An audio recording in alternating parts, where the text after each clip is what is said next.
Hello friends, welcome back to our YouTube channel GK with me. तो आज के इस क्लास में हम पढ़ेंगे इंग्लिश वोकैबुलरी के रूट वर्ड्स। आपको पता है इससे पहले मैंने आपको 100 वर्ड्स एंटोनिम एंड सिनोनिम के पढ़ा दिए हैं, तो और साथ में मैंने आपको आर्टिकल की क्लास भी कंप्लीट करा दी है। तो मैंने आपको कहा था कि बीच में से हम इंग्लिश ग्रामर का टॉपिक कर लेंगे और साथ साथ हमारी जो वोकैबुलरी है वो स्टार्ट कंटिन्यू रहेगी। तो आज से हम रूट वर्ड्स की क्लास स्टार्ट कर रहे हैं। 1 वर्ड्स के रूट वर्ड की क्लास है, ठीक है। ये आपके लिए हेल्पफुल रहेगी। इसमें ट्रिक्स के साथ में मैं आपको बता दूंगी, एक एक वर्ड करके हम उसके बहुत सारे वर्ड्स पढ़ लेंगे, तो ये हमारे लिए हेल्पफुल रहेंगे। ये आपके एचटेट 2023 और साथ साथ आपका जो चंडीगढ़ का एग्जाम है, चंडीगढ़ पीआरटी का एग्जाम है, DSSB का भी एग्जाम दे रहे हैं आप, या EMRS का एग्जाम दे रहे हैं, सभी के ही पॉइंट ऑफ व्यू से एक क्लास आपकी जरूरी रहने वाली है। अगर आपके नोन में कोई प्रिपरेशन कर रहा है तो आप उसे क्लास शेयर कर सकते हैं, उसके लिए बहुत हेल्पफुल रह सकती है। तो अगर आपने पहले वाली क्लासेस नहीं देखी तो फोल्डर में सारी क्लासेस आपको मिल जाएंगी, प्लेलिस्ट में मिल जाएंगी, तो आप वहां से जाकर चेक कर लीजिएगा, ठीक है। तो यहाँ पर अब जो हमारी क्लास है उसे हम स्टार्ट कर देते हैं, ज्यादा टाइम नहीं लेते हैं। तो ये आपकी जो ये वाली क्लास है ना, ये रूट वर्ड्स वाली, ये अब डेली हुआ करेगी। इसके साथ साथ जैसे आप पहला वर्ड ही देख रहे हैं, फर्स्ट वर्ड में मैंने लिखा है क्रोन। क्रोन का मतलब, ये क्रोन जो है किसको दिखाता है?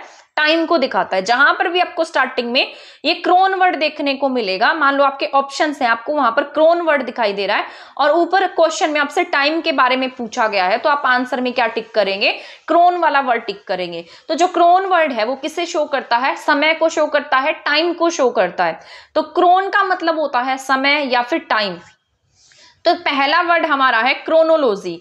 क्रोनोलॉजी, ठीक है। लॉजी होता है मतलब किसी चीज की स्टडी होती है एक तरीके से, ठीक है। तो क्रोनोलॉजी का मतलब है arrangement of events in order. कोई भी इवेंट है उसको हमने क्या रखा है? किसी ऑर्डर में रखा है, सीक्वेंस में रखा है, तो वो सब क्या होंगे? हमारे क्रोनोलॉजी है। या हम कहते हैं ना किसे क्रोनोलॉजिकल ऑर्डर में लगा दीजिए, तो वो सब क्या होता है? कोई अरेंजमेंट है किसी भी इवेंट की, जिसको हमने क्या किया है? सीरीज में लगा दिया है। यानी कि इस तारीख को ये हुआ, इस तारीख को ये, इस तारीख को ये, फिर ये सब क्या आ जाता है? किस में आ जाता है? आपके क्रोनोलॉजी में आ जाता है, ठीक है। तो क्रोनोलॉजी क्या होता है? Arrangement of events in order. किसी भी इवेंट में क्या होती है? किसी भी ऑर्डर में अरेंजमेंट्स होती है, किसकी? इवेंट्स की, घटनाओं की। इसके बाद हम पढ़ते हैं क्रोनिकल। क्रोनोलॉजी क्या होता है? अरेंजमेंट ऑफ इवेंट्स होता है ऑर्डर में। लेकिन अब पढ़ते हैं हम क्रोनिकल क्या होगा। क्रोनिकल का मीनिंग होता है हिस्टोरिकल रिकॉर्ड। तो क्रोनिकल का मतलब होता है हिस्टोरिकल रिकॉर्ड। जो भी ऐतिहासिक घटनाएं हुई हैं उन सब का क्या है? रिकॉर्ड है क्रोनिकल, ठीक है। तो क्रोनिकल का मीनिंग होगा हिस्टोरिकल रिकॉर्ड। एंड क्रोनोलॉजी का मतलब क्या था? अरेंजमेंट्स करना इवेंट्स की, किसमें? ऑर्डर में। तो कंफ्यूज नहीं होना, क्रोनोलॉजी का मतलब arrangement of events and chronicle का मतलब होता है हिस्टोरिकल। कल, हिस्टोरिकल, ठीक है। ऐसे याद रखना, यहां पर क्या आ रहा है? क्रोनिकल और हिस्टोरिकल, ठीक है। क्रोनिकल में क्या आएगा? Historical record. तो क्रोनिकल, हिस्टोरिकल रिकॉर्ड, ठीक है। तो ये ऐसे याद रख लेना। इसके बाद हम चलते हैं क्रोनोग्राफ पर। क्रोनोग्राफ क्या होता है? एक स्टॉप वॉच होती है जो रिकॉर्ड करती है टाइम को विद ग्रेट एक्यूरेसी के साथ में। तो ग्राफ वैसे भी किसको दिखाता है? किसी न किसी टाइम पीरियड को दिखाता है। तो ग्राफ क्या है? यहाँ पर एक स्टॉप वॉच का काम कर रहा है। तो क्रोनोग्राफ क्या होगा? एक स्टॉप वॉच होगी जो रिकॉर्ड करेगी टाइम को विद ग्रेट एक्यूरेसी के साथ में। तो chronograph is related to a stopwatch that record time with great accuracy, ठीक है। तो क्रोनोग्राफ क्या होता है? एक स्टॉप वॉच होती है जो रिकॉर्ड करती है टाइम को विद ग्रेट एक्यूरेसी के साथ में। इसके बाद है क्रोनिक। क्रोनिक क्या होता है? जो एक लंबे समय तक चलता आ रहा है वो क्या होता है? क्रोनिक होता है। Lasting a long time. तो क्रोनिक क्या होगा यहाँ पर? लास्टिंग ए लॉन्ग टाइम, यानी कि लंबे समय तक ठहर रहा है, जो वो क्या होता है? क्रोनिक होता है, ठीक है। तो ठीक है, तो यहां पर क्रोनिक का मतलब होता है लास्टिंग अ लॉन्ग टाइम, जो क्या करे? लंबे समय तक ठहरे, उसे क्रोनिक कहते हैं। जो लंबे समय तक ठहरता है वो क्या होता है? क्रोनिक होता है। तो यहां पर क्रोन वाला आपको समझ में आ गया होगा। आगे न्यू वर्ड है, ठीक है। एक वर्ड और रह गया हमारा, क्रोनोमीटर। क्रोनोमीटर होता है जो समय को मापता है, विच मेजर टाइम। तो जहां पर भी आपको ये मीटर शब्द दिखाई देगा वो मेजरिंग से रिलेटेड होगा। आगे मैं आपको नेक्स्ट क्लास में मीटर वाले भी पढ़ाऊंगी। तो क्रोनोमीटर जो होगा वो मेजर करेगा टाइम को, ठीक है। किसी समय को मापने वाला क्या होता है? क्रोनोमीटर होता है। तो यहां तक के जो क्रोनो वाले हैं वो किसको दिखा रहे हैं? समय को दिखा रहे हैं। तो सबसे पहले मैंने आपको क्रोनोलॉजी पढ़ाया है। लॉजी का मतलब है अरेंजमेंट ऑफ इवेंट्स। कल में पढ़ा हिस्टोरिकल। क्रोनिकल मतलब हिस्टोरिकल। क्रोनोग्राफ, ग्राफ है तो किसको दिखाएगा? स्टॉप वॉच को, ठीक है। तो क्रोनोग्राफ मीन्स स्टॉप वॉच, ठीक है। इसके बाद है क्रोनिक। निक मतलब क्या होगा? इलास्टिंग ए लॉन्ग टाइम। क्रोनिक मतलब जो लंबे समय तक ठहरता है वो क्या होता है? क्रोनिक होता है। इसके बाद है क्रोनोमीटर। मीटर किसको दिखाता है? मेजर करने को दिखाता है। तो विच मेजर टाइम, जो टाइम को मेजर करता है, समय को मापता है, वो क्या होता है? क्रोनोमीटर होता है। तो आई होप यहां तक जो क्रोनिक वाले थे वो आपको समझ में आ गए होंगे। अब आपके यहां से देखो कितने सारे वर्ड्स बन गए एक में। तो यहां पर मैंने आपको कितने वर्ड पढ़ा दिए? 2 3 4 5। क्रोनो में हमने 5 पढ़ लिए, क्रोनिक वाले में हमने कितने पढ़ लिए? 5 वर्ड्स पढ़ लिए हैं। ऐसे ही आपके बहुत सारे वर्ड्स होते जाएंगे। तो यहाँ पर नेक्स्ट है पोली। पोली का मतलब क्या होता है? मैनी। पोली आपने पढ़ा होगा, पोली का मतलब क्या होता है? एक से ज्यादा। तो मैनी के लिए हम क्या यूज करते हैं? पोली का यूज करते हैं, ठीक है। बाय होता है 2 के लिए, मोनो होता है 1 के लिए, ठीक है। तो मोनो 1 के लिए, बाय 2 के लिए, और पोली 2 या 1 से ज्यादा, या 2 से ज्यादा बोल सकते हैं पोली को, ठीक है। तो सबसे पहले तो हम जान लेते हैं पॉलीग्लॉट। पॉलीग्लॉट जो है वो लैंग्वेजेस के लिए यूज किया जाता है, यानी कि ऐसा पर्सन जो बहुत ज्यादा मतलब 2 या 2 से ज्यादा लैंग्वेजेस जानता हो, तो उसे हम पॉलीग्लोट कह देते हैं।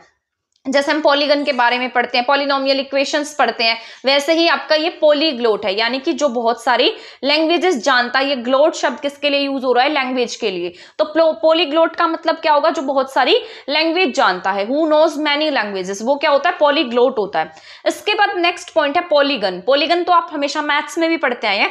ऐसी फिगर जिसकी 3 या 3 से ज्यादा स्ट्रेट लाइन्स होते हैं उसे हम क्या बोल देते हैं? ये तो पॉलीगन है। या 4 से ज्यादा लाइन बोल सकते हैं हम उसे, क्योंकि 4 वाला रेक्टेंगल होता है और 4 से ज्यादा लाइंस वाले क्या हो जाते हैं? आपके पॉलीगन हो जाते हैं। यहां पर ये ज्योमेट्रिकल प्लेन है, फिगर विद 3 और मोर स्ट्रेट लाइंस, जिसके पास में 3 या 3 से ज्यादा स्ट्रेट लाइंस होती हैं, वो क्या होता है? आपका पॉलीगन होता है। एक ज्योमेट्रिकल शेप होती है ये, ठीक है। तो उसे हम क्या कह देते हैं?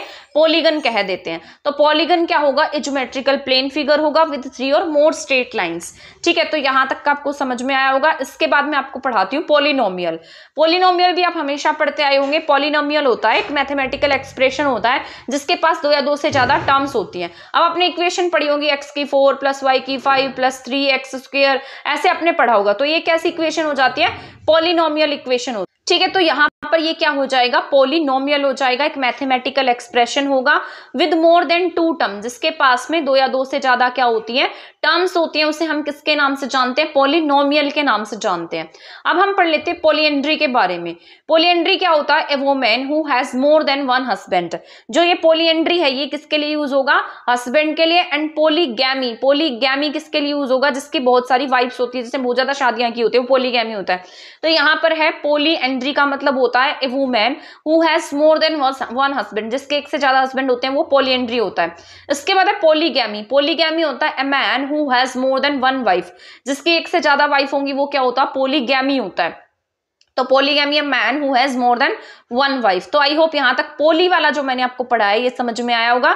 ये वाले वर्ड्स तो पूछे जाते हैं, जैसे पॉलीग्लोट, पॉलीएंड्री, पॉलीगैमी, ये बहुत बार एग्जाम में पूछे गए हैं। तो पोली वर्ड्स किसको दिखाता है? मैनी को दिखाता है। पहले मैंने आपको पॉलीग्लोट पढ़ाया है, ग्लोट का मीन्स लैंग्वेज होता है। इसके बाद पॉलीगन पढ़ाया जो ज्योमेट्रिकल शेप से रिलेटेड होता है। इसके बाद पॉलिनोमियल पढ़ाया जो मैथमेटिकल इक्वेशन से रिलेटेड होता है। इसके बाद हमने पढ़ा है पॉलीएंड्री जो किससे रिलेटेड होगा? ऐसी वुमेन जिसके 1 से ज्यादा हस्बैंड होते हैं। उसके बाद मैंने आपको पढ़ा है पॉलीगैमी के बारे में, जिसकी 1 से ज्यादा वाइफ्स होती हैं, वो क्या होता है? पॉलीगैमी होता है। तो 5 हमारे यहां तक हो गए। तो हमने आज इसमें 10 वर्ड्स पढ़ लिए, ठीक है। तो पहले क्रोनो वाले पढ़े हैं, उसके बाद हमने पोली वाले पढ़े।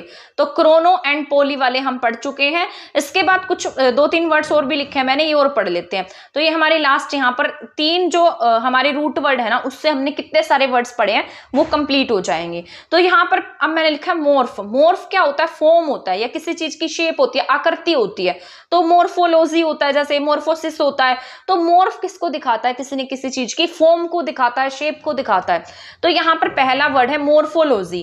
मोर्फोलॉजी क्या होता है? Study of form and structure of an organism. किसी भी ऑर्गेनिज्म की स्टडी स्ट्रक्चर होना या स्टडी होना किसी भी शेप की, ठीक है, उसे हम क्या कह देते हैं? मोर्फोलॉजी बोलते हैं, या स्ट्रक्चर ऑफ एन ऑर्गेनिज्म, ठीक है। तो ये है study of form and structure of an organism. तो इसे हम किसके नाम से जानेंगे? मोर्फोलॉजी के नाम से जानते हैं। अब है मेटामॉर्फोसिस। मेटामॉर्फोसिस होता है चेंज ऑफ फॉर्म, यानी कि किसी भी फॉर्म में, किसी भी आकृति में, किसी भी शेप का बदलना क्या होता है? मेटामॉर्फोसिस होता है। एक वो मोर्फोसिस वाला आप उसमें भी पढ़ते हैं ना, CDP में पढ़ते हैं, जो मतलब उसे शेप्स को लेकर ऐसे डिसऑर्डर हो जाता है तो वो भी मोर्फोसिस होता है। तो यहाँ पर हम क्या पढ़ रहे हैं, मेटामोर्फोसिस होता है, चेंज ऑफ फॉर्म, बार बार आकृतियों का बदलते रहना क्या होता है, मेटामोर्फोसिस होता है। इसके बाद है अमोर्फस। अमोर्फस होता है जिसकी कोई भी शेप नहीं होती, जो शेपलेस होता है, तो वो क्या होगा, अमोर्फस होगा, यानी कि जिसकी कोई भी शेप ना हो, वो अमोर्फस होता है। तो अभी मैंने मोर्फ के 3 पढ़ा है आपको, मोर्फोलॉजी पढ़ा है, मेटामोर्फोसिस पढ़ा है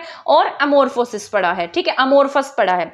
मोर्फोलॉजी मतलब स्टडी ऑफ फॉर्म्स होगा, मेटामोर्फोसिस का मतलब चेंज ऑफ फॉर्म होगा, अमोर्फस का मतलब होता है जो शेपलेस हो, जिसकी कोई शेप ना हो, ठीक है। तो यहाँ पर 3 रूट वर्ड से हमने यहाँ पर 13 रूट वर्ड पढ़ लिए हैं, 13 वन वर्ड सब्स्टिट्यूशन पढ़ लिए हैं। आई होप ये आपको समझ में आए होंगे, आपके लिए हेल्पफुल रहे होंगे, और आगे की क्लास हम ऐसे ही इसकी कंटिन्यू रखने वाले हैं। तो आप हमारे चैनल के साथ अब बने रहिएगा, साथ साथ मैंने आपको ये सारे रिवाइज भी करा दिए हैं, तो ये आपके लिए हेल्पफुल रहे होंगे। इसे शेयर करना ना भूलना, ठीक है, शेयर कर देना। चैनल को सब्सक्राइब नहीं किया तो प्लीज इसे सब्सक्राइब कर देना। आप चाहे कोई भी एग्जाम दे रहे हो, सभी के पॉइंट ऑफ व्यू से ये आपकी क्लास इंपॉर्टेंट रहने वाली है, हेल्पफुल रहने वाली है। तो अब मिलेंगे हमारी नेक्स्ट क्लास में नेक्स्ट टॉपिक के साथ, इन्हीं वर्ड्स के साथ में। तो तब तक आप हमारे चैनल के साथ बने रह सकते हैं। थैंक यू, धन्यवाद।